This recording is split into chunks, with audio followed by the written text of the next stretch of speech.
The story of Noah and the great ark. Long ago, in ancient times, people on earth had become corrupt and filled with evil. Everywhere there was sin, violence, and disobedience. But among all of them, there was one righteous man, Noah. He was faithful, obedient, and walked with God. God looked upon the earth with sorrow and said to Noah, "The world is full of wickedness. I have decided to send a great flood to cleanse the earth. But you, Noah, have found favor in my eyes. Build an ark, a large wooden boat, exactly as I command you." Noah obeyed without question. He began building the ark, even though there was no sea nearby. People laughed at him, mocked him, and called him crazy. "A boat? Here in the middle of dry land?"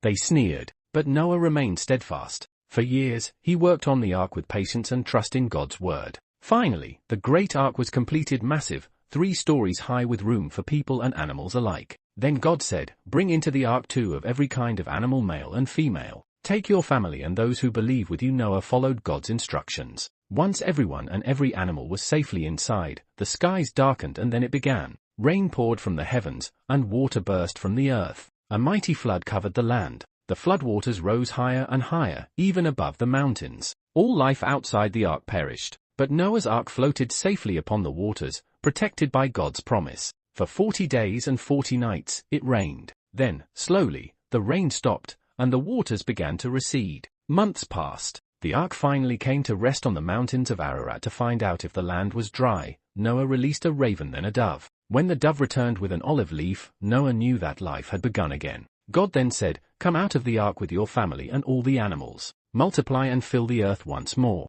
Noah stepped out of the ark and bowed down in worship. He offered a sacrifice to God in gratitude. God was pleased and made a promise: "Never again will I destroy the earth with a flood." As a sign of this eternal covenant, God placed a rainbow in the sky. This story teaches us that with faith, obedience, and patience, God's protection is always with us, even in the greatest storms of life.